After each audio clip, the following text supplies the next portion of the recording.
أعوذ بالله من الشيطان الرجيم. بسم الله الرحمن الرحيم. يا أهل الكتاب لا تغلوا في دينكم.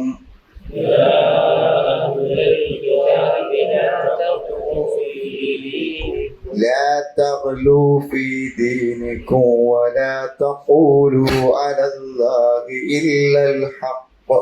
لا تغلوا في دينكم ولا تقولوا على الله إلا الحق. إنما المسيح عيسى بن مريم. إنما المسيح عيسى بن مريم. إنما المسيح عيسى بن مريم رسول الله وكلمته. إنما المسيح عيسى بن مريم وكلمته ألقاها إلى مريم وروح منه.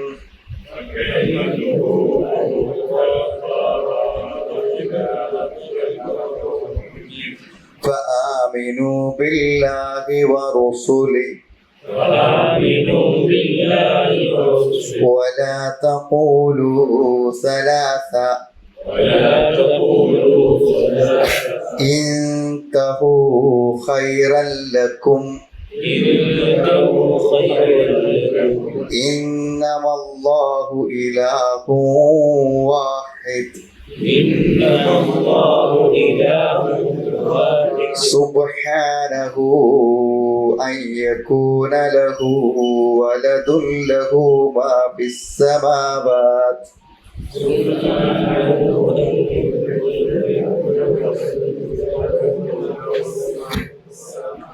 ولد له ما في السماوات وما في الأرض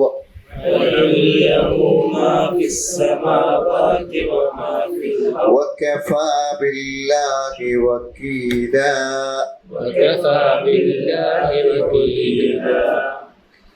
لن يستنكف المسيح أن يكون عبدا لله.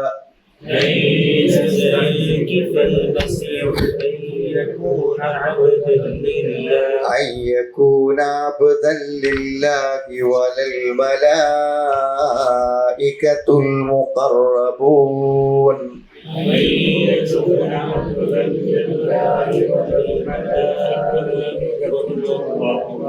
ومن يستنكف عن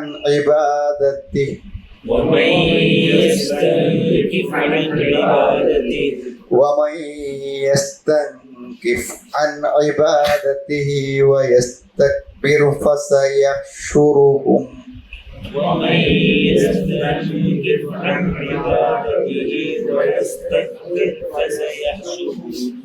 فيحشرهم إليه جميعا.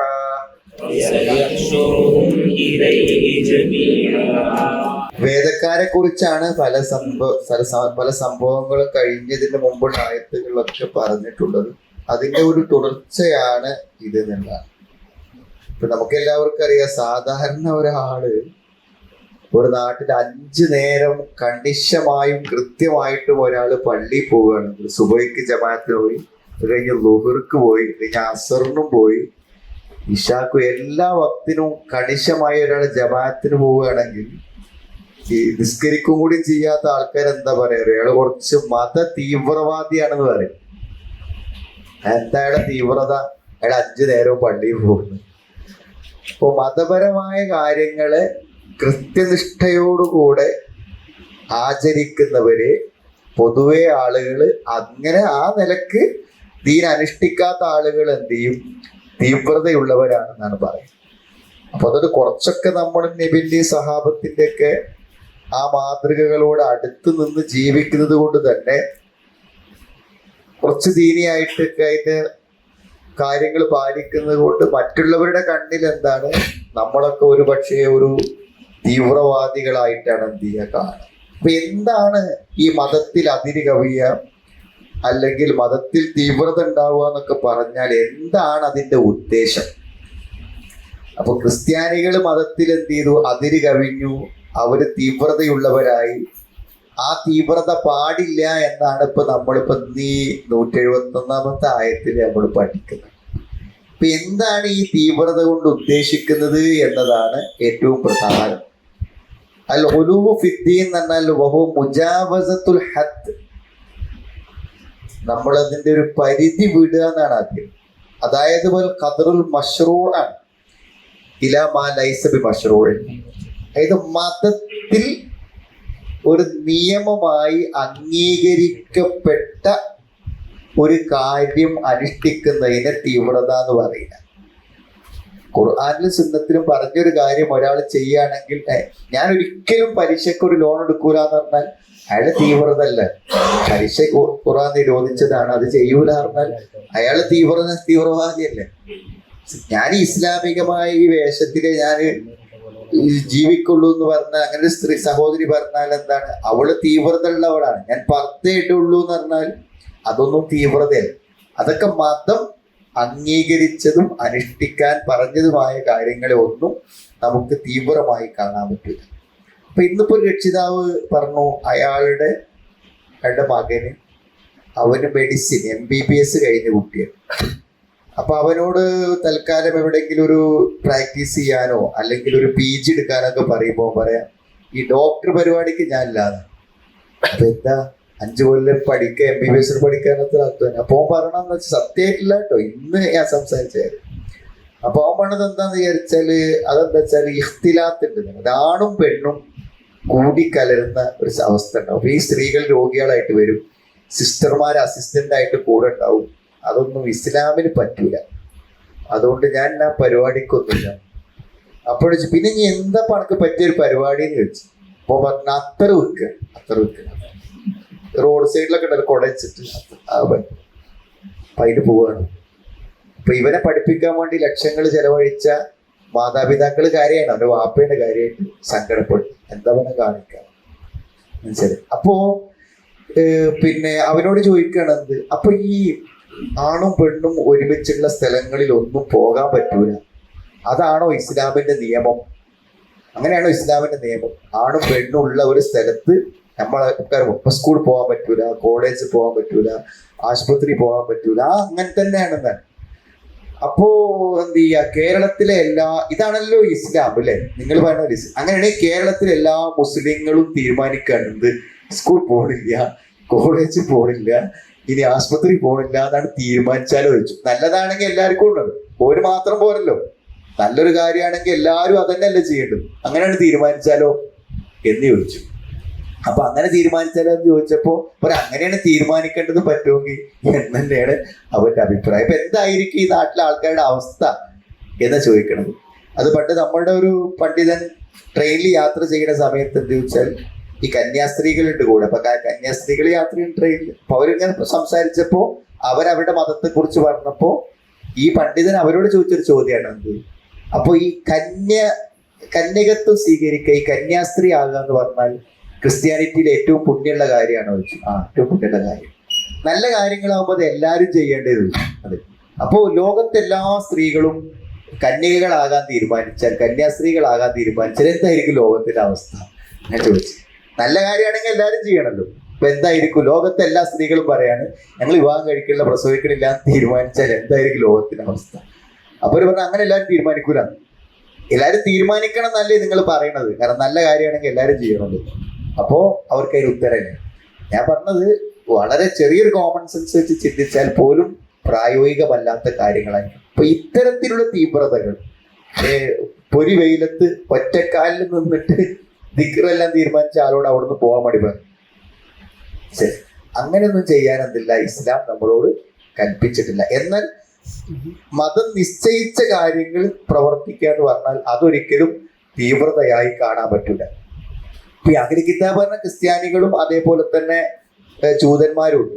ജൂതന്മാരുടെ തീവ്രത പറഞ്ഞാൽ എന്താണ്? ഈസാ നബിനെ കുറിച്ച് ജാരസന്താനാണെന്നാണ് പറയുന്നത്. പാപ്പല്ലാതെ ഉണ്ടായ ആളാണ്, ജാരസന്താനാണ്. അത് തീവ്രതയാണ്. പക്ഷെ ക്രിസ്ത്യാനികള് യേശു ക്രിസ്തുവിനെ എന്താണ് ദൈവപുത്രനായും ദൈവമായി കാണുന്ന ആളുകളാണ്. അതും തീവ്രതയാണ്. ചില അള്ള വേണ തീവ്രത ക്രിസ്ത്യാനികളെ തീവ്രതയാണ്. മറ്റതൊരു അവിശ്വാസവും നിഷേധവുമാണ്. അതിനേക്കാളും വലിയ തീവ്രതയാണ് എന്ത്? പ്രവാചകനായി അയച്ച ആള് ദൈവമാണെന്ന് പറയും. അപ്പോ മതത്തിന്റെ പരിധി വിട്ടുകൊണ്ട് മതത്തിന്റെ കാര്യങ്ങൾ പാലിക്കാതിരിപ്പിക്കാൻ വേണ്ടി പിശാച് പരമാവധി ശ്രമിക്കും. അപ്പോൾ മതം ഒരു നിലക്ക് മുടിലും തോന്നുകയാണെങ്കിൽ എന്ത് ചെയ്യും? മതത്തെ അങ്ങോട്ട് ഓവറാക്കിയിട്ട് ഫലമില്ലാതെ ആക്കി ഇങ്ങോട്ട് എന്ത് ചെയ്യും? അവരെ വഴി തെറ്റിക്കാൻ വേണ്ടി നോക്കും. ഈ രണ്ട് വഴിയും പിശാചിന്റെ വഴിയാണ്. ഇപ്പൊ ഇസ്ലാം എന്ന് പറയുന്നത് തന്നെ എല്ലാ വിഷയത്തിലും ഒരു മധ്യമ നിലപാട് സ്വീകരിക്കുന്നതാണ് ഇസ്ലാമിന്റെ നിയമം. ഇസ്ലാമിന്റെ എല്ലാ നിയമങ്ങളിലും ആ ഒരു മധ്യമാവസ്ഥയാണ് സ്വീകരിക്കുന്നത്. എന്ത് വിഷയമാണെങ്കിലും അതൊരിക്കലും ഒരാൾക്ക് ചെയ്യാൻ കഴിയാത്തൊരു കാര്യമായിട്ടില്ല. ഖുർആൻ തന്നെ ഒരു സ്ഥലത്ത് പറയുന്നുണ്ട്, എന്താ അറിയോ? നിങ്ങളോട് പറയാണെന്ത്? നിങ്ങൾ ആത്മഹത്യ ചെയ്യും. ഒത്തിരി അപ്പുസക്കും അവിഹൃജുമിന്തിയാണ്. നിങ്ങളോട് പറയണത് നിങ്ങളെ വീട് വിട്ടു പോകണം. നിങ്ങളെ വീട് വിട്ടു പോകണം. ഒരു മതകർമ്മമാണത്. നിങ്ങളാരും നിങ്ങളെ വീട് വിട്ടു പോകണം എന്നൊരു മതകൽപ്പന. അല്ലെങ്കിൽ നിങ്ങളൊക്കെ ആത്മഹത്യ ചെയ്യണം എന്നൊരു കൽപ്പന തന്നാൽ നിങ്ങൾ എന്താ ചെയ്യാ? പടച്ചോൻ ചോദിക്കുന്നുണ്ട് ഖുർആൻ. അങ്ങനെ തന്നെ ചോദിക്കും. നമ്മൾ സങ്കല്പം പറയല്ല, അങ്ങനെ തന്നെ ചോദിക്കും. അങ്ങനെ നിങ്ങളോട് പറയുന്നില്ലല്ലോ. പടച്ചോൻ അങ്ങനെ പറയണില്ല. നമ്മൾക്ക് കഴിയാത്ത ഒരു കാര്യം നമ്മളോട് എന്ത് ചെയ്യുന്നില്ല. ഒരു ബുദ്ധിമുട്ട് മതം നിശ്ചയിച്ചു. അപ്പൊ എല്ലാം മതം നിശ്ചയിച്ച പ്രമാണം അനുസരിച്ച് ചെയ്യുകയാണെങ്കിൽ അതാണ് ശരിക്കും മതത്തിന്റെ നിലപാട്. അതനുസരിച്ചാണ് നമ്മൾ പോകേണ്ടത് എന്നുള്ളതാണ് തത്വം. നമ്മളിങ്ങനെ പറഞ്ഞു നോക്കുക, യാ അഖിലൽ കിതാബ്, വേദക്കാരൻ എന്ന് പറയുമ്പോൾ ജൂതന്മാരും പോലും ക്രിസ്ത്യാനികളും പോലും രണ്ട് കൂട്ടരും പറയുന്നതിനാണ് വേദക്കാരൻ. പക്ഷെ ഇവിടെ ഉദ്ദേശിക്കുന്നത് എന്താണ്? മാത്രത്തിന് സാർ ഈസബിന് മറിയം. ഇവരുണ്ട് ഈസബിന് മറിയവന് നിങ്ങൾ പുകഴ്ത്തിയതുപോലെ എന്നെ പുകഴ്ത്ത്. ഞാനൊരു അള്ളാഹുവിന്റെ ഒരു ദൂതനാണ്. ഈ പുകഴ്ത്തലുകളും സംസാരങ്ങളും എത്രത്തോളം എത്തുമെന്നാണ്. അപ്പൊ പിന്നെ അത് പാടം പോണ്ട. ഞാൻ പറഞ്ഞപ്പോ ക്രിസ്ത്യാനികളോ ആളുകളോ ഒന്നും പറഞ്ഞതിന്റെ എത്രയോ അപ്പുറത്താണ് ശേഖന്മാരെ പറ്റി ഔലിയാക്കളെ പറ്റിയിട്ട് നമ്മളെ നാട്ടിൽ പറയണം. എത്രയോ അപ്പുറത്താണ് പറഞ്ഞത്. മനസ്സിലായി? കാരണം ഓരോ സങ്കല്പം എന്താ വെച്ചാൽ അള്ളാഹുവിന്റെ കഴിവുകൾ ഈ മഹാന്മാർക്കാണ് കൊടുക്കുന്നത്. അവിടെ അള്ളാഹിനെ പറ്റി പറയണതൊക്കെ അവരെ പറ്റി പറയാന്നാണ്. അപ്പൊ എന്തായിരിക്കും അവരെ പറ്റി ഉണ്ടാക്കിയ പാട്ടുകളും മദ്ഹ് ഗാനങ്ങളൊക്കെ കേട്ടാൽ എന്താ വെച്ചാൽ അള്ളാഹുവിനെ കുറിച്ച് പറയുന്നതെല്ലാം അവരെ കുറിച്ച് പറയുന്നു എന്നുള്ളതാണ് സത്യം. ഇപ്പൊ യാ അഖിലുൽ കിതാബ്, വേദക്കാരെ, ലാ തഗ്ലൂ ഫീ ദീനിക്കും, എന്താണ്?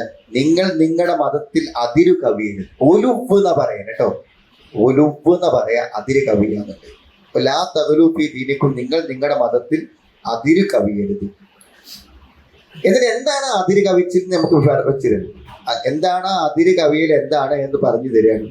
വലാ തഖൂലു അലല്ലാഹി ഇല്ലൽ ഹഖ്, നിങ്ങൾ അള്ളാഹുവിന്റെ മേൽ സത്യമല്ലാതെ പറയരുത്. നിങ്ങൾ അള്ളാഹുവിന്റെ മേൽ സത്യമല്ലാത്തത് നിങ്ങൾ എന്ത് ചെയ്ത്?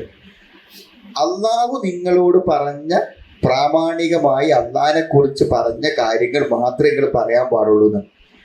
ഇതിൽ പ്രധാനമായും 3 കാര്യങ്ങളുണ്ട് എന്ന് പറയും. 2 വിരോധമാണ്, 1 കൽപ്പനയാണ്.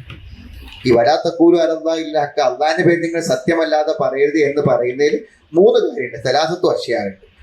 1 അമ്രൈനി മൻഹിയും നൽകുക. 2 കാര്യം വിരോധിക്കപ്പെട്ടത്. എന്താ വിരോധിക്കപ്പെട്ടതെന്ന് പറഞ്ഞാൽ അള്ളാഹിന്റെ പേരിൽ നുണ പറയാം. പടച്ചോൻ പറയാത്തൊരു കാര്യം പടച്ചവനെ കുറിച്ച് പറയാം. പിന്നെ ഒരാൾ അള്ളാഹ് പ്രത്യേകമായ സിദ്ധി കൊടുത്ത ആളാണ്, കഴിവ് കൊടുത്ത ആളാണ് എന്നൊരാൾ പറയുകയാണെങ്കിൽ അത് പ്രമാണമാണ്, തെളിവാണ്. തെളിവില്ലാതെ പറയുമ്പോൾ അത് അള്ളാഹുവിന്റെ പേരിൽ കളവ് പറയാം. എത്രമാത്രം എന്ന് ചോദിച്ചാൽ, മതപരമായൊരു വിഷയത്തിൽ ഒരാൾ നമ്മളോടൊരു അറിവ് ചോദിച്ചു, ഒരു ഫത്വ ചോദിച്ചു. അപ്പൊ നമ്മൾ ഒരു നിലക്കും ഇന്നേ വരെ ഒരു പ്രമാണത്തിൽ നിന്നോ ഹദീസിൽ നിന്നോ ഖുർആനിൽ നിന്നോ ഒന്നും കേൾക്കാത്ത, ഒരു പണ്ഡിതനിൽ നിന്നും പറഞ്ഞ് പ്രാമാണികമായി കിട്ടാത്ത ഒരു കാര്യം നമ്മളെ വകയായിട്ട് പറഞ്ഞു കൊടുത്താൽ നമ്മൾ അള്ളാഹിന്റെ പേരിൽ കളവ് പറഞ്ഞു. എന്താ? ദീന് പറയാനുള്ള അധികാരം ആർക്കുള്ളൂ? അള്ളാഹ്ക്കുള്ളൂ. നമ്മൾ പറഞ്ഞാലോ അതുകൊണ്ട് ഫത്വ കൊടുക്കാൻ യോഗ്യത ഇല്ലാത്ത ആളുകൾ മതത്തിന്റെ കാര്യങ്ങളിൽ വിധി പറയാൻ പാടില്ല. ഇസ്തിംബാത്ത് ചെയ്ത് ഗവേഷണം ചെയ്ത് വിഷയങ്ങൾ കണ്ടെത്താൻ പറ്റുന്നവർക്ക് മാത്രമേ മതവിഷയങ്ങളിൽ ഫത്വ പറയാൻ. അല്ലാത്തവർ പറയുകയാണെങ്കിൽ അതിന് പ്രാപ്തിയുള്ള ഒരു പണ്ഡിതനെ അല്ലെങ്കിൽ ആ പ്രമാണങ്ങളെ അവലംബിച്ചേ പറയാൻ പാടുള്ളൂ. അല്ലാതെ പറഞ്ഞാൽ നമ്മൾ പറയുന്നത് ശരിയായാലും തെറ്റായാലും നമ്മൾ കുറ്റക്കാരാണ്. നമ്മൾ പറഞ്ഞപ്പോൾ തന്നെ ശരിയായിപ്പോയി, നമ്മളത് ആരത്തും കേട്ടതോ ഒരവലംബിച്ചതോ ഒന്നല്ല, എന്നാലും നമ്മൾ കുറ്റക്കാരാണ്. അതെന്താ ശരിയായ കുറ്റക്കാരൻ? നമ്മൾ അറിവില്ലാതെയാണ് പറഞ്ഞത്, ശരിയായി പോയതല്ല, അപ്പോൾ പോലും തെറ്റുകാരാണ്. അപ്പൊ മതപരമായ കാര്യങ്ങൾ നമുക്ക് പറയണമെങ്കിൽ എന്ത് വേണം? നമുക്ക് ആധികാരികമായി എന്ത് ചെയ്യണം? കിട്ടണം. അപ്പൊ നമ്മൾ എന്ത് ചെയ്യുക? അറിവ് അത്യാവശ്യം വല്ല ഫത്വയൊക്കെ നോക്കി വായിക്കാനായിട്ട് ആൾക്കാരാണെങ്കിൽ ആരെങ്കിലും ചോദിച്ചാൽ അയാൾ ചോദിച്ച അതേ ചോദ്യം നമ്മൾ എന്ത് ചെയ്യുക? പണ്ഡിതന്മാരോട് ചോദിച്ചു നോക്കുക, ഓല് പറയണ മറുപടി എന്ത് ചെയ്യുക? നമ്മൾ പറഞ്ഞു കൊടുക്കുക. അപ്പൊ അതിന്റെ ഉത്തരവാദിത്വം അവർക്കേ ഉള്ളൂ. അപ്പൊ അങ്ങനെ മാത്രമേ നമ്മൾ ദീന്റെ കാര്യങ്ങൾ പറയാൻ പാടുള്ളൂ. അപ്പൊ അള്ളാന്റെ പേരിൽ കളവ് പറയരുത് എന്നാണോ. രണ്ടാമത്തത് വൽ ഖൗലു ബിലാ ഇൽമിൻ, അറിവില്ലാതെ പറഞ്ഞാലും അത് കളവാണ്. മലപ്പുറം കളവ്. അറിവില്ലാതെ പറയാം അള്ളാഹിന്റെ അസ്മാകളെ പറ്റി, സിഫാത്തുകളെ കുറിച്ച്, അള്ളാഹുവിന്റെ നാമഗുണ വിശേഷണങ്ങളെ കുറിച്ച്, അതേപോലെ അള്ളാഹുവിന്റെ അഫ്ആലുകളെ കുറിച്ച്, ഇതൊന്നും നമുക്ക് അതൊക്കെ പറയണമെങ്കിൽ അള്ള പറഞ്ഞത് മാത്രം പറയാൻ പറ്റിയ കാര്യങ്ങളാണ്. അള്ള പറഞ്ഞതല്ലാത്ത ഒന്നും നമുക്ക് പറയാൻ പറ്റില്ല. അള്ളാഹ്ക്കില്ലാത്തൊരു പേര് നമുക്ക് പറയാൻ പറ്റില്ല. അപ്പൊ അതുകൊണ്ട് എന്ത് ചെയ്യണം? ഇങ്ങനത്തെ കാര്യങ്ങൾ അറിവില്ലാതെ പറയാനില്ല. മൂന്നാമത്തത് അള്ളാഹുവിന്റെ പേര് സത്യമല്ലാതെ പറയരുതെന്ന് പറഞ്ഞാൽ മൂന്നാമത്തെ വകുപ്പ് എന്ന് പറഞ്ഞാൽ എന്താണ്? മഅ്മൂറുൻ ബിഹി, കൽപ്പിക്കപ്പെട്ടത് പറയാന്നുള്ളതാണ്. അള്ള പറഞ്ഞ ദീനിന്റെ എന്ത് കാര്യം പറഞ്ഞാലും നമ്മൾ സത്യമാണ് പറയുന്നത്. ദീനിന്റെ കാര്യമായി നമ്മൾ ഇവിടുന്ന് ദീനായി നിങ്ങളോട് എന്ത് പറഞ്ഞാലും അതൊക്കെ നമ്മൾ അള്ളാഹിന്റെ പേരിൽ സത്യം പറയുകയാണ് ചെയ്യുന്നത്. പറയാത്തത് പറയുമ്പോൾ അതെന്താണ്? അസത്യമാണ് എന്നർത്ഥം. ഇനി ഇന്നമൽ മസീഹു ഈസ ഇബ്നു മറിയമ റസൂലുള്ളാഹി വ കലിമത്തുഹു അൽഖാഹ ഇലാ മറിയമ വ റൂഹുൻ മിൻഹു. ഈസാ നബി ആരാണ്? ഈസാ നബി ദൈവപുത്രനല്ല, ദൈവമല്ല, ദൈവം മനുഷ്യനായി അവതരിച്ചതല്ല. ആരാണ് ഈസാ നബി? ഇന്നമൽ മസീഹ്. മസീഹ് എന്ന് പറയുമ്പോൾ നമുക്ക് ഉണ്ടാകുന്ന കൺഫ്യൂഷനാണ്. മസീഹ് എന്ന് മസീഹുദ്ദജ്ജാലിനും പറയും, ഈസാ നബിക്കും പറയും മസീഹ്. അപ്പൊ അതിന് കുറെ വിശദീകരണങ്ങളും വ്യാഖ്യാനങ്ങളും പറയുന്നുണ്ടെങ്കിലും ഏറ്റവും പ്രാമാണികമായി തോന്നിയത് എന്താ വെച്ചാൽ അറബി ഭാഷയ്ക്ക് ഒരു അമാനുഷികതയുണ്ട്. അതായത് ഒരേ വാക്കിനെ വിപരീതത്തെയും അല്ലാത്തതിനെയും ഒന്നിച്ച് പ്രതിനിധീകരിക്കാൻ ഒരു വാക്കിന് പറ്റും. നമ്മളൊരു വാക്കിന് ഓപ്പോസിറ്റ് പറയുമ്പോൾ അത് വേറൊരു വാക്കായിരിക്കും. എന്നാൽ അതേ വാക്ക് തന്നെ അതിന്റെ വിപരീതമായ അർത്ഥവും ഉണ്ടാവും. അതെങ്ങനെ മനസ്സിലാകുക? അതൊരു സന്ദർഭത്തിൽ വരുമ്പോഴേ മനസ്സിലാവുക. അപ്പോ ദജ്ജാലിനോടൊപ്പം മസീഹ് പറഞ്ഞാൽ അവിടെ മോശമായൊരർത്ഥമാണ്. ഈസാ നബിന്റെ കൂടെ മസീഹ് പറഞ്ഞാലോ അവിടെ നല്ലൊരു അർത്ഥമാണ്. സന്ദർഭവുമാണ് അതിന്റെ കാര്യം. പിന്നെ എന്താണ് മസീഹ് എന്നുള്ള വാക്കിന്റെ അർത്ഥം? മസഹ എന്ന് പറഞ്ഞാൽ തടവി, അതേപോലെ തന്നെ നീക്കി എന്നൊക്കെ അർത്ഥം. അപ്പോ പറഞ്ഞ ഒന്ന്, ഈ ദജ്ജാലിനെ പറ്റി മസീഹ് എന്ന് പറയാനുള്ള രണ്ട് കാരണങ്ങൾ. ഒന്ന്, അവന്റെ കണ്ണ് മംസൂഹാണ്, ഒറ്റ കണ്ണനാണ്. അപ്പൊ ഒരു കണ്ണ് നഷ്ടപ്പെട്ടു പോയി ഇല്ലാത്തവൻ, ഒരു കണ്ണ് തുടക്കപ്പെട്ടവൻ, തുടച്ചു നീക്കപ്പെട്ടവൻ എന്നതാണ് ഒരാശയം. അത് പറയും. പിന്നെ യംസഹു എന്ന് പറയുമ്പോൾ എന്താ വെച്ചാൽ യജ്രി, ഭൂമിയിലൂടെ സഞ്ചരിക്കാൻ അർത്ഥം. അപ്പോ മസീഹ് ദജ്ജാൽ എല്ലാ ഭാഗത്തു കൂടി എന്ത് ചെയ്യും? അവതരിപ്പിക്കപ്പെട്ടാൽ പിന്നെ സഞ്ചരിക്കും. അതുകൊണ്ടാണ് അവനെ കുറിച്ച് അങ്ങനെ പറയുന്നത് എന്നാണ്. ഈസാ നബിയെ കുറിച്ച് മസീഹ് എന്ന് പറഞ്ഞത് എന്നുവെച്ചാൽ പിന്നെ അത് മംസൂഹം ബിൽ ബർക്കത്താണ്. എന്താണ്? അനുഗ്രഹിക്കപ്പെട്ടവൻ എന്ന അർത്ഥത്തിലാണ് മസീഹ് എന്നുള്ള വാക്ക് ഉപയോഗിക്കുന്നത് എന്ന് വ്യാഖ്യാനം കാണാൻ പറ്റും. ഇങ്ങനെ കുറേ അഭിപ്രായങ്ങൾ പറഞ്ഞിട്ടുണ്ട്.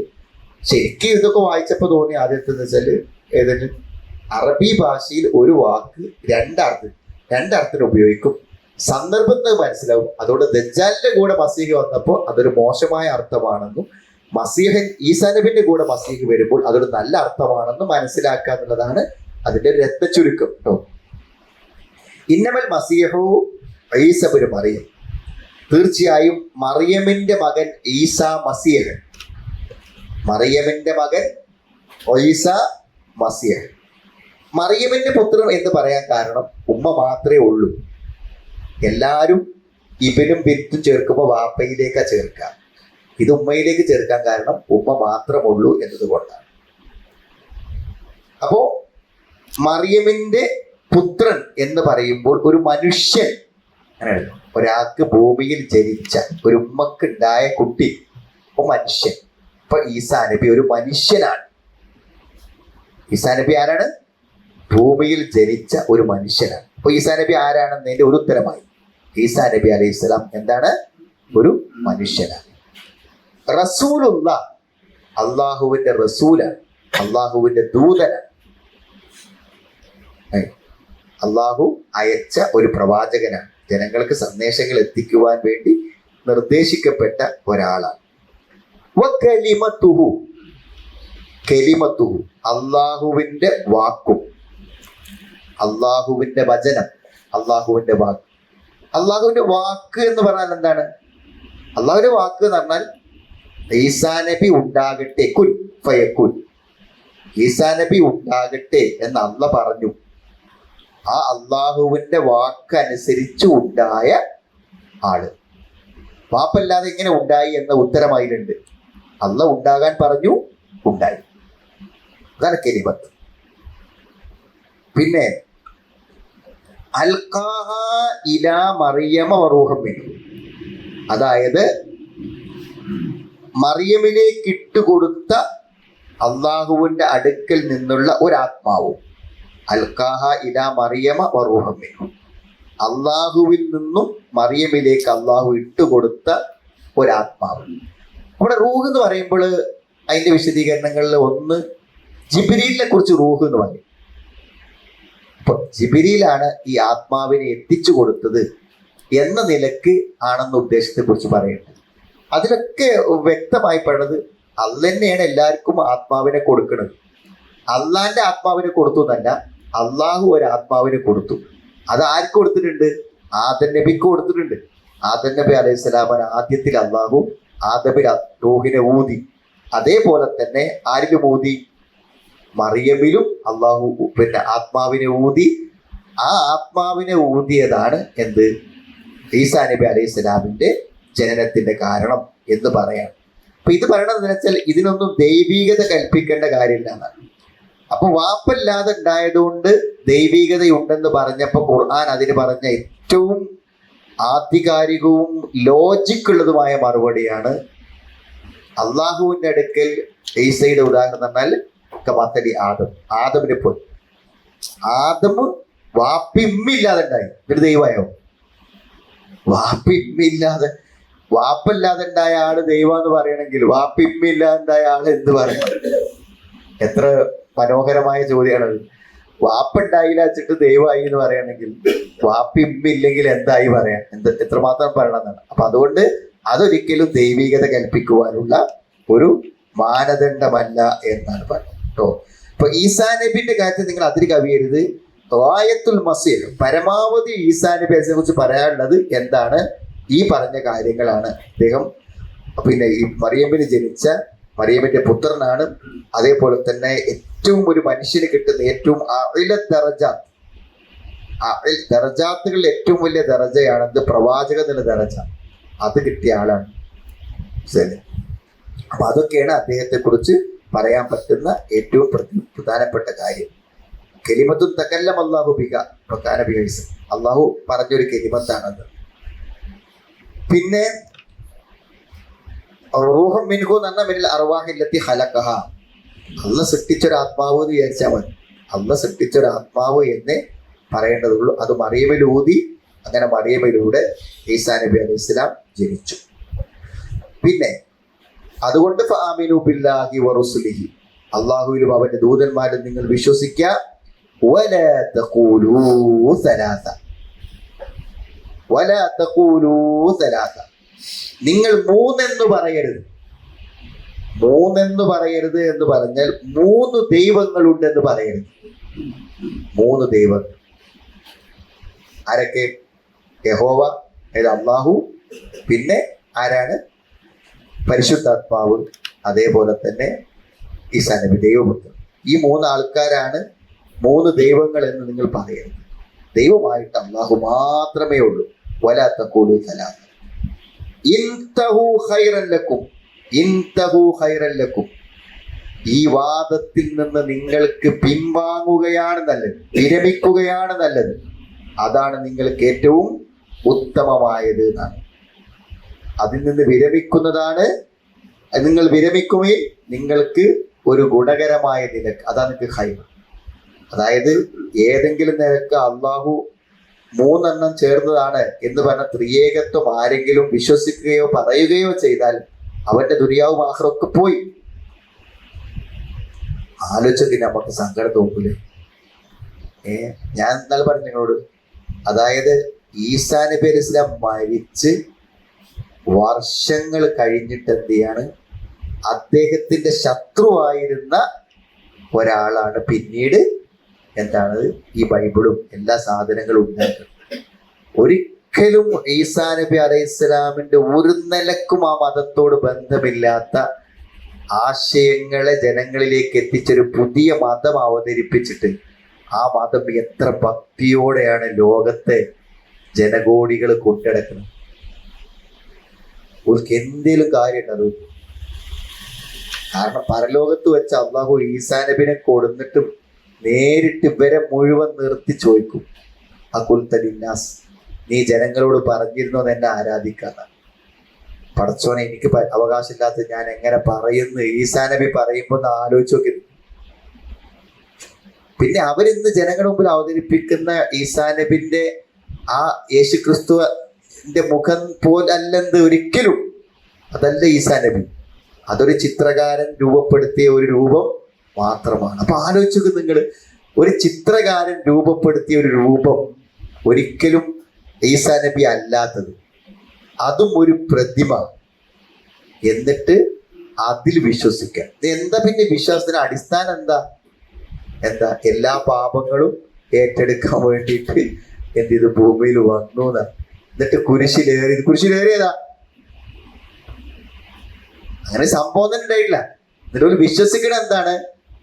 നിർബന്ധമായും കൊല്ലാൻ വേണ്ടി കുരിശിൽ എന്താണ് കയറ്റി എന്ന് പറയുന്ന ഒരു കഥയെ അടിസ്ഥാനമാക്കി ഉണ്ടാക്കിയതാണ്. എന്നിട്ടും പറയണത് എന്താണ്? അങ്ങനെ ത്യാഗപൂർവം മരിക്കുകയാണെങ്കിൽ അത് സ്വയം മരിക്കാൻ തയ്യാറാകല്ലേ വേണ്ടത്. മറ്റുള്ളവർ പൊടിച്ചിട്ട് എന്ത് ചെയ്യാണ്? ക്രൂശിൽ നിർബന്ധപൂർവ്വം കുരിശിൽ തറക്കുക. അപ്പൊ ഇതൊക്കെ കേൾക്കുമ്പോൾ നമ്മക്ക് എന്താ തോന്നുക? നിങ്ങൾ എല്ലാ നിലക്കും യുക്തിഭദ്രവും പ്രാമാണികവുമായ ഒന്നാണ് ഇസ്ലാം. ആ ഇസ്ലാമിനെ പഴഞ്ചനാണെന്നും അത് അടിസ്ഥാനമില്ലാത്ത വാദങ്ങളാണെന്നും പറഞ്ഞ് കളിയാക്കണ ഈ നിരീശ്വരവാദികളും യുക്തിവാദികളൊക്കെ ഈ ക്രിസ്ത്യാനിറ്റിയും മറ്റുള്ള മതങ്ങളെയൊക്കെ ഒന്ന് എടുത്തിട്ട് പരിശോധിക്കുകയാണെങ്കിൽ എന്താ ഒരു ചെയ്യുക? ആ രൂപത്തോടില്ല. മനസ്സിലായി? അതൊക്കെ പറയുകയാണെങ്കിൽ എന്തൊക്കെ പൊട്ടത്തരങ്ങള് അവർ പറയണത് അടിസ്ഥാനങ്ങൾ തന്നെ ഇത്തരം കളവുകളും കെട്ടുകഥകളുമാണ്. എന്നാൽ അതിനെ ഒന്നും വിശകലനം ചെയ്യാതെയാണ് നല്ല പ്രമാണവും ആധികാരികതയും യുക്തിഭദ്രവുമായിട്ടുള്ള ഒരാശയത്തെ ചോദ്യം ചെയ്യണത് എന്നുള്ളതാണ്. സുബ്ഹാനഹു അൻ യകൂന ലഹു വലദ്, അവന് സന്താനങ്ങൾ ഉണ്ടാവുക എന്നത് അവനിൽ നിന്നും അവൻ മഹാപരിശുദ്ധനാണ്. അവന് സന്താനങ്ങൾ ഉണ്ടായിരിക്കുന്നതിൽ നിന്നും അവൻ മഹാപരിശുദ്ധനാണ്. ഒരിക്കലും അള്ളാഹുവിന് മക്കളില്ല. ലം യലിദ് വലം യൂലിദ്, ലം യലിദ് വലം യൂലിദ്. ഒരു പിതാവുമില്ല, പുത്രനുമില്ല. അവൻ ആരുടെയും സന്താനമായി ജനിച്ചിട്ടില്ല, അവനിൽ നിന്നൊരു സന്താനവും ഉണ്ടായിട്ടുമില്ല. അള്ളാഹുവിന്റെ മഹത്വങ്ങളും പ്രത്യേകതകളും അള്ളാഹുവിന് മാത്രമുള്ളതാണ്. അത് നമുക്ക് പറഞ്ഞത് മനസ്സിലാക്കാന്നല്ലാതെ നമുക്ക് സങ്കല്പിക്കാൻ പോലും പറ്റൂല. ഈ ആശ്രയത്വം വേണ്ട എന്ന് പറഞ്ഞാൽ വെച്ചാൽ ഒന്നിനും അള്ളാഹു ആശ്രയിക്കണില്ല. ഞാൻ ഇപ്പൊ ഇവിടെ എങ്ങനെ നിക്കണേ? ഈ നിലത്തെ ആശ്രയിച്ചിട്ടാ ഞാൻ നിക്കണേ, അല്ലെ? നിലത്തെ ആശ്രയിച്ചിട്ടാ നിൽക്കണം, എൻ്റെ കാലുകളെ ആശ്രയിച്ചിട്ടാ നിൽക്കണം. ഒന്നിനെയും അവലംബിക്കാതെ നിലനിൽക്കും. നമ്മൾ ഭക്ഷണം കഴിച്ചല്ലേ ജീവിക്കണത്. ഒന്നിനെയും അള്ളാഹുവിന്റെ യാതൊന്നിലേക്കും ആവശ്യമില്ല. അപ്പൊ അള്ളാഹുവിന്റെ പ്രത്യേകതകൾ എന്ന് പറയുന്നത് നമ്മൾക്ക് ചിന്തിക്കാൻ പോലും പറ്റും. അള്ളാഹ് പറഞ്ഞെന്ന പോലെ നമുക്ക് മനസ്സിലാക്കുക മാത്രമേ നമുക്ക് എന്ത് ചെയ്യുള്ളൂ, പറ്റുള്ളൂ. ഈ പ്രത്യേകതകളാണ് മറ്റുള്ളവർക്ക് ചേർത്ത് പറഞ്ഞു കൊടുക്കുന്നത്. അതാണ് അള്ളാഹു സമദ് എന്ന് പറഞ്ഞാൽ. അങ്ങനെ ആ സമദ് എന്ന് പറയുന്നതുണ്ടല്ലോ, അത് മറ്റുള്ള എല്ലാറ്റിൽ നിന്നും അള്ളാഹുവിനെ മാറ്റി നിർത്തുന്ന സവിശേഷതയാണ്. അഹദ് എന്നത് അതാണ്, മറ്റുള്ള എല്ലാറ്റിൽ നിന്നും അള്ളാഹുവിനെ മാറ്റി നിർത്തുന്ന പ്രത്യേകതയാണത്. പിതാവും പുത്രനും ഇല്ല എന്നുള്ളത് അള്ളാഹുവിന്റെ മാത്രം പറയാൻ പറ്റിയൊരു കാര്യമാണ്. ജന്മത്തിന് കാരണമായിട്ട് ഒരാളില്ല, അവനിൽ നിന്ന് മറ്റൊരാൾ ജന്മം കൊണ്ടിട്ടും ഇല്ല. വലം യക്കുല്ലഹു കുഫുവൻ അഹദ്. പിന്നെ എല്ലാം അതിൽ വന്നു, അവന് തുല്യനായി ഒരാളും തന്നെ ഇല്ല. അള്ളാഹിനെ പറ്റി ഏറ്റവും ലളിതമായി പരിചയപ്പെടുത്താൻ പറ്റുന്ന സൂറത്താണ്. ലഹു മാ ഫിസ് സമാവാതി വമാ ഫിൽ അർദ്. അവൻ്റേതാണ് ആകാശങ്ങളിലും ഭൂമിയിലുമുള്ളതെല്ലാം അവൻ്റെതാണ്. ആകാശങ്ങളിലും ഭൂമിയിലുമുള്ളതെല്ലാം അവൻ്റെതാണ്.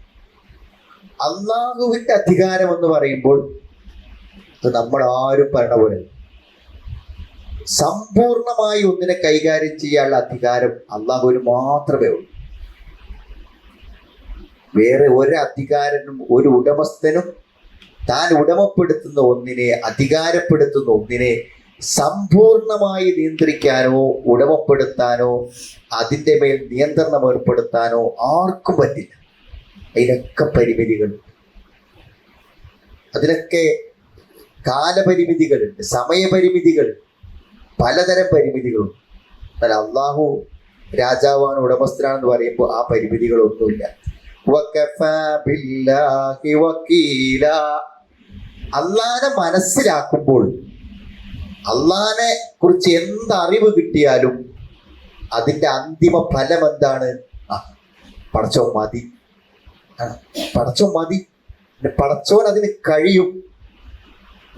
പടച്ചവൻ അത് അള്ളാഹുവിന്റെ ഏത് നാമം, അള്ളാഹിനെ കുറിച്ച് എന്ത് മനസ്സിലാക്കിയാലും അതിന്റെ അവസാനമാണ് വകഫാ ബില്ലാഹി വകീല. പരമേൽപ്പിക്കുന്നവനായി അള്ളാഹു മദീന, പരമേൽപ്പിക്കുന്നവനായി അള്ളാഹു മദി എന്ന് പറഞ്ഞാൽ ഈ ലോകത്തെയും ഉപരിലോകത്തെയും എല്ലാറ്റിനെയും സംരക്ഷിക്കാൻ അവൻ മതി. നമ്മുടെ എല്ലാ പ്രവർത്തനങ്ങൾക്കും പ്രതിഫലം തരാൻ അവൻ മതി. എല്ലാറ്റിനും അവൻ മതി. ഏൽപ്പിക്കുന്നവനായിട്ട് അവൻ മാത്രം മതി അവൻ. അങ്ങനെ ഏൽപ്പിക്കാൻ അള്ളാഹുവിൽ മാത്രമേ, അള്ളാഹുവിൽ അത് സാധിക്കും എന്നുള്ളത് കൊണ്ട് അള്ളാഹിനെ ഏൽപ്പിക്കാൻ നമുക്ക് എന്ത് ചെയ്യും, പറ്റുന്നുള്ളതാണ്. പിന്നെ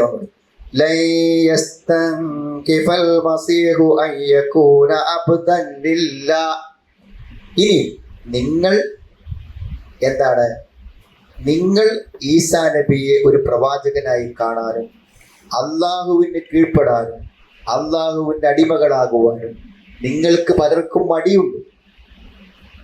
നിങ്ങൾ ഈസാ നബിനെയാണ് ദൈവമായി കാണും. എന്നാൽ ഈസാ നബിക്കൊരിക്കലും അള്ളാഹുവിന്റെ എളിയ ദാസനാവാൻ ഒരു വൈമനസ്യവുമില്ല. അദ്ദേഹം വൈമനസ്യം കാണിക്കുന്നേയില്ല. അല്ലെങ്കിൽ വൈമനസ്യം, വിസമ്മതം, തയ്യാറല്ലാതിരിക്കുക, അതിന് സന്നദ്ധനാവാതിരിക്കുക, അങ്ങനെ ഒന്നില്ല. എന്താണ് മസീഹ് അഥവാ ഈസ വൈമനസ്യം കാണിക്കുകയേ ചെയ്തില്ല, അല്ലെങ്കിൽ ചെയ്യില്ല. അൽയകൂന അബ്ദല്ലില്ല, അള്ളാഹുവിന്റെ ഒരു അടിമയായിരിക്കുവാൻ. വലൽ മലായികത്തുൽ മുഖറബൂൻ, അവരും വിസമ്മതിച്ചിട്ടില്ല. അള്ളാഹുവിന്റെ സാമീപ്യം സിദ്ധിച്ചവരായിട്ടുള്ള മലക്കുകളും വിസമ്മതം കാണിച്ചിട്ടില്ല. ഇനി ആരെങ്കിലും വിസമ്മതം കാണിച്ചാൽ അൻ ഇബാദത്തിഹി, അള്ളാഹുവിനെ ആരാധിക്കുന്നതിൽ നിന്നും ആരെങ്കിലും വിസമ്മതം കാണിക്കുകയാണെങ്കിൽ, വയസ്തക്ബിർ, അഹങ്കരിക്കുകയും ചെയ്യുകയാണെങ്കിൽ, ഫസയഹ്ശുറുഹും ഇലൈഹി ജമീഅ, അവങ്കലേക്ക് അവരെ എല്ലാവരെയും അവൻ ഒരുമിച്ച് കൂട്ടുന്നതാണ് എന്നവർ. അപ്പോ ക്രിസ്ത്യാനികൾ അള്ളാഹുവിന് കീഴ്പ്പെടാനും ഈസാ നബിയെ പ്രവാചകനായി കാണാനും വിസമ്മതിച്ചപ്പോൾ ഈസാ നബിക്ക് അള്ളാന്റെ ഒരു എളിയ ദാസനാവാൻ ഒരു മടിയും ഒരു വിസമ്മതവും ഉണ്ടായിട്ടില്ല. അതേപോലെ അള്ളാഹുവിനെ ആരാധിക്കുകയും അവന് കീഴ്പ്പെടുകയും ചെയ്യുന്ന ആളുകളാണ് ആര്? മലക്കുകൾ എന്നാൽ. അതുകൊണ്ട് നിങ്ങളും എന്ത് ചെയ്യണം? അള്ളാഹുവിൻ്റെ കൽപ്പനകൾക്ക് കീഴ്പ്പെട്ടുകൊണ്ട് അവനെ ആരാധിക്കുവാനും അവൻ്റെ അടിമയാകുവാനും നിങ്ങൾ തയ്യാറാകണം. അള്ളാഹുവിൻ്റെ ഒരു ശക്തമായ താക്കീതാണ് ആ ആയത്ത് അവസാനിക്കുമ്പോൾ. യഹ്ശുറുഹും ഇലൈഹി ജമീഅ, അവന്റെ അടുക്കലേക്കാകുന്നു, അവന്റെ അടുക്കലേക്ക് നിങ്ങൾ ഒരുമിച്ച് കൂട്ടപ്പെടുന്നതാണെന്ന്. അള്ളാഹുവിൻ്റെ അടുക്കലേക്ക് നിങ്ങളൊക്കെ ഇതിന് മറുപടി പറയാൻ അള്ളാഹിന്റെ മുമ്പിൽ വരേണ്ടി വരും. നിങ്ങൾ ആരെ ആരാധിച്ചു, എന്തിനാരാധിച്ചു എന്നൊക്കെ പറയേണ്ടി വരുന്ന. ശരിക്കും പറയുകയാണെങ്കിൽ ഏറ്റവും വലിയ ബുദ്ധി എന്ന് പറഞ്ഞാൽ എന്താ അറിയോ? അള്ളാഹ് ഏകനാണെന്ന് മനസ്സിലാക്കണേ. ഏറ്റവും വലിയ ബുദ്ധിമാൻ എന്ന് പറഞ്ഞാൽ അള്ളാഹ് ഏകനാണെന്ന് മനസ്സിലാക്കണം. അള്ളാഹു ഏകനാണെന്ന് വിശ്വസിക്കുകയും അംഗീകരിക്കുകയും ചെയ്യാത്ത എല്ലാ ആളുകളും ഏറ്റവും വലിയ വിഡ്ഢിത്തവും ഏറ്റവും വലിയ അബദ്ധവും ഏറ്റവും വലിയ അന്ധവിശ്വാസവും കൊണ്ടുനടക്കുന്ന ആൾക്കാരാണ്. അല്ല എന്ന് പറയുന്ന ആൾക്കാർ, അള്ളാഹുവിന് പങ്കുകാരെ ചേർക്കുന്ന ആളുകൾ, ഈസാ നബി, ഇവരൊക്കെ എന്താണ്? ഏറ്റവും വലിയ ബുദ്ധിശൂന്യരാണ്. ഒരാളുടെ ബുദ്ധിക്കുള്ള തെളിവ് എന്ന് പറഞ്ഞാൽ അതെന്താന്ന് ചോദിച്ചാൽ അത്തൗഹീദു ദലീലുൻ അലാ വജാഹത്തിൽ അഖിൽ. ഒരാൾക്ക് മെച്ചപ്പെട്ട ബുദ്ധി ഉണ്ട് എന്നുള്ളതിനുള്ള തെളിവ് എന്താ വെച്ചാൽ അയാൾ ഏകദൈവ വിശ്വാസി ആകുന്നുണ്ടോ. അപ്പൊ ഞമ്മക്കൊരു അന്തം ഉണ്ടാവുമ്പോഴാണ് നമ്മുടെ ഈ തൗഹീദക്ക് വരും. അന്തല്ലെങ്കിൽ നമ്മൾ എവിടെ ഉണ്ടാവുക? ശിർക്കിലുണ്ടാവുക. അതൊരു വസ്തുതയാണ്. അത് മനസ്സിലാക്കാനുള്ള ഒരു കഴിവുണ്ടാകും. അതേപോലെ തന്നെ ഇതിൽ പറയണ നോക്കും നിങ്ങള്, അഹങ്കരിക്കാൻ. ഈ അഹങ്കരിക്കുക എന്ന് പറയാൻ കാരണം എന്താ വെച്ചാല് ഈ അള്ളാനെയും അള്ളാന്റെ കഴിവും മഹത്വവും ഒക്കെ ഒരാൾക്ക് മനസ്സിലാക്കി കഴിഞ്ഞ് അള്ളാനെ ആരാധിക്കുന്ന ഒരാൾക്ക് എന്താ നിങ്ങള് അഹങ്കാരം ഉണ്ടാവില്ല. അഹങ്കാരം എന്ന് പറഞ്ഞാൽ ഇന്നെ കൊണ്ട് തന്നെ എല്ലാതും കഴിയും, എനിക്കാരും ഒന്നുമല്ല എന്ന് നമ്മൾ നിസ്സഹായനാണ് എന്നാണ്. നമ്മുടെ എല്ലാം അള്ളാഹുവാണ്. ലാ ഹൗല വലാ ഖുവത ഇല്ലാ ബില്ലാഹ്. അള്ളാഹ്ക്കല്ലാതെ കഴിയും. അപ്പൊ സത്യത്തിൽ എന്താ വെച്ചാൽ ഒരു വിനീതനാകാൻ, ഏറ്റവും വലിയ വിനയാന്യതനാവാൻ. അതുകൊണ്ട് നിങ്ങൾ ചെന്നുകൊടുക്കണം. നമ്മൾ കണ്ട ഈ നല്ല സച്ചരിതരായ നമ്മളെ ഈ കൊലമാക്കന്മാരൊക്കെ നമ്മൾ സൗകര്യമൊക്കെ പോയിട്ട് കാണുമ്പോൾ അവരൊക്കെ എന്ന് പറഞ്ഞാല് രാജാക്കന്മാരെക്കാളും ജനങ്ങൾക്ക് ആദരവുള്ള ആൾക്കാരാണ്. ഒരു നാടിന്റെ ഭരണാധികാരികളെക്കാളും ആദരവ്. ആ ഭരണാധികാരികൾ എന്ത് ചെയ്യും? ആദരിക്കും. അത്ര വലിയ. പക്ഷെ അവരോടൊക്കെ നമ്മളൊന്ന് അടുത്തുകൂടി. എന്താണ് അവരുടെ വിനയം? അത്രമാത്രം വിനീതരാണ്. ഒരു പക്ഷേ ഇപ്പൊ ഒരു പണമോ അല്ലെങ്കിൽ അറിവോ എന്തും ഒരാൾക്ക് കൂടിയാലും അയാൾ അഹങ്കാരമുണ്ട്. പക്ഷേ ഇസ്ലാമികമായ വിജ്ഞാനങ്ങളും അള്ളാഹുവിനെ കുറിച്ചുള്ള അറിവും ആരാധനയുള്ള ആൾക്ക് എന്താകാൻ പറ്റില്ല? വിനയാനിതനാകാനേ പറ്റൂ. അതാണ് അല്ലാത്തവരെ ആരാധിക്കുന്നതിനെ കുറിച്ച് പറഞ്ഞപ്പോൾ പറഞ്ഞ എന്താണ്? വയസ്തക്ബീർ. എന്താണ്? അഹങ്കാരം നടിക്കുക എന്ന് പറയും. അഹങ്കാരം നടിക്കുക എന്ന് പറയുന്നതിന്റെ കാരണം അതാണ്. എന്നെ ആരാധിക്കുവാൻ വേണ്ടി ആരെങ്കിലും അഹങ്കരിക്കുന്നുവെങ്കിൽ എന്ന് ഖുർആൻ പല സ്ഥലങ്ങളിൽ ഈ വിഷയങ്ങൾ പറയുന്ന സമയത്ത് എന്തിയാണ് പറയുന്നത്? അവരെല്ലാവരെയും എന്ത് ചെയ്യും? നമ്മൾ അള്ളാഹുവിന്റെ അടുക്കൽ എന്ത് ചെയ്യും? ഒരുമിച്ച് കൂട്ടും എന്നാണ് പറയുന്നത്.